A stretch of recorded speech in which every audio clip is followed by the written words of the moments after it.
Hello everyone, and welcome back to this week's video demonstration of the week's module assignment.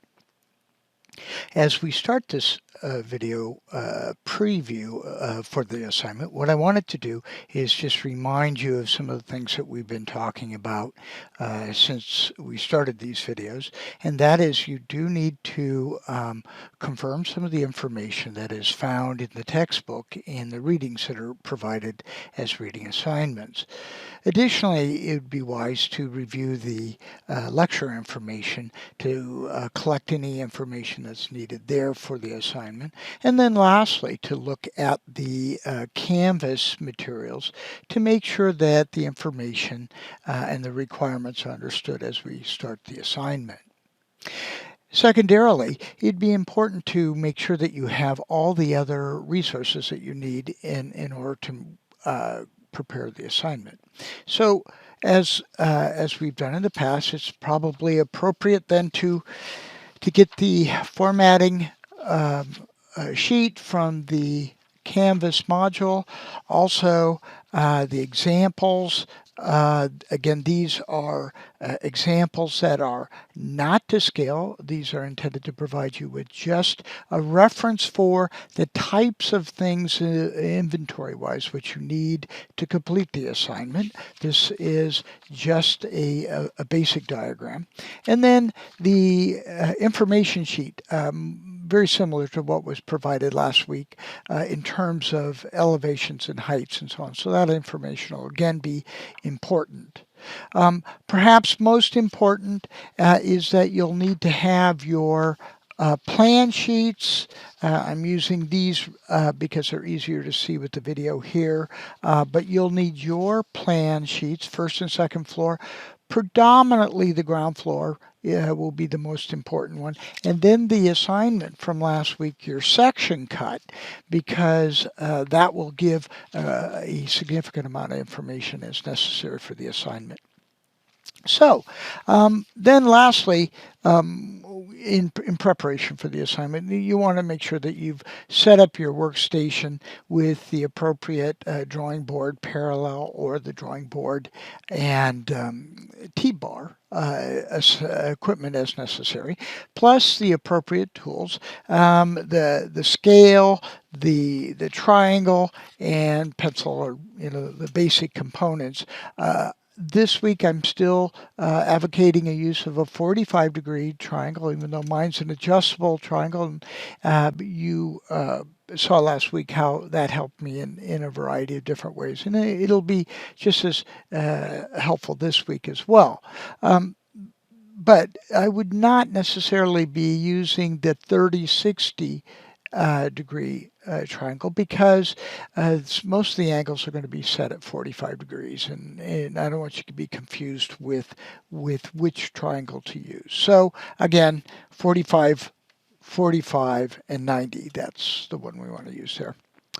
Also, make sure that you have, your paper and tape and all that other stuff together. So set up your drawing station properly so that you can get through the assignment as easily as possible. Also, as we've talked about in previous weeks, it's wise to take some notes as we're going through these videos so that if something occurs, then you can remember in your mind, oh yeah, that's going to be a little bit tricky. I need to pay attention to that, or here's some notes that are available from the video. So those are some things that probably would be appropriate at this stage of the game. Additionally, it's worth commenting on that this is a continuation of our orthographic drawings. These are multi-view drawings, and this week we will be working on exterior elevations. And while I know that this is an interior design class, the idea of understanding the multi-view components and how they work together becomes very important, and we will see that in the coming weeks as we start to develop three-dimensional illustrations of this object. So again, please consider, keeping all these concepts that we're working with from our first floor plans exercise last week's section exterior elevations this week. And then next week again, we will be continuing on with some additional orthographic drawings. All of these drawings will be done at a 1/4 inch, so we're not moving the scale around so much on you, especially on this assignment. So in addition to that, then we want to make sure that you understand that the building hasn't changed. The views have changed. So those become kind of an ongoing process of understanding the object that we're drawing.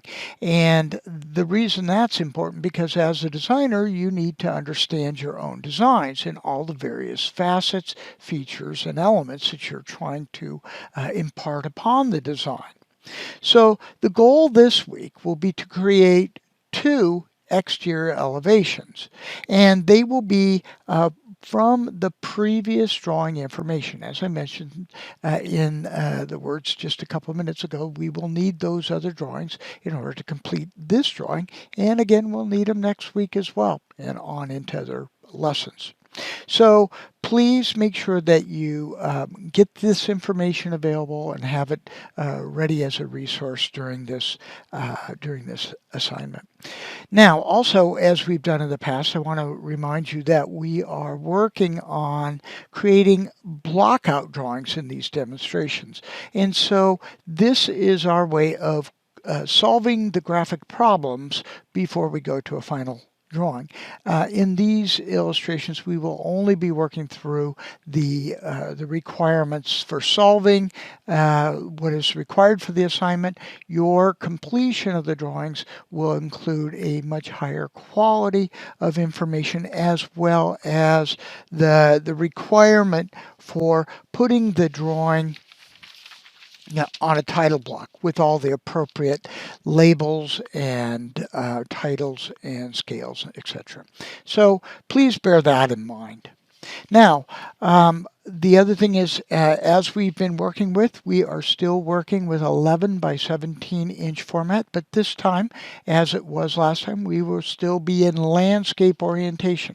So we're going to keep it width-wise as a orientation, a preference towards that orientation.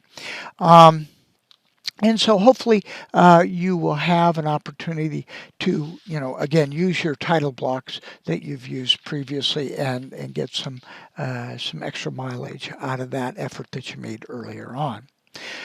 So as we move forward with some special thoughts on this assignment, I want you to know that as we've seen in previous assignments, some information is already provided for you. And it becomes very obvious this week how our previous drawings connect in with these current drawings that we're working on now. And so you've already started to think about these things. You've already made that transition to elevate the drawing up and to be thinking about it in a more vertical type of orientation. So this is going to be very helpful as you continue this process in creating these exterior elevations. Like before, we're going to use those drawings. We're going to use them in the future. I do want you to continue to develop your thinking about these drawings as being three-dimensional things. Even though we're just representing them as a two-dimensional object with width and length or width and height, what I need you to do is be thinking about what this object is really doing when you change view angles. And so we'll see that today. And the two view angles will be very different. What you will find is that some of the features are simple to replicate because the rules are very similar, but the look is entirely different. And so as a result, you need to kind of think about those things in a different way. The other aspect of it is that we're going to be taking another look at the project from the standpoint that most designers, and especially interior designers, need to consider.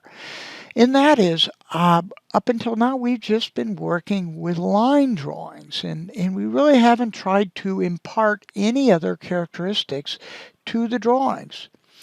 this week we're going to try to provide the drawings with some character, some features that would impart our design ideas onto the drawing. And this means that we will be trying to represent material patterns and textures and so on the outside of the building in such a way as to give greater character description to the thing that we're drawing. So what you should start to think about a little bit now is less about just the lines and the forms that you're creating, but also what is the surface quality? What is the material? Is it wood? Is it stucco? Is it or plaster? Or is it brick or stone? Those types of things become very important. And as a designer, you need to spend time to think about those, especially as you are developing your designs and then thinking about them. How am I going to represent these in the finished drawings and illustrations that are necessary for the project's ultimate development? So with that, I want you to think about how things look. I want you to, again, just like last week, look around the world that you're in, look at the different textures, look at the size of the material. Is it large or is it very small? And then see how it looks when when you see it applied. How does it connect to the wall, and where is it placed?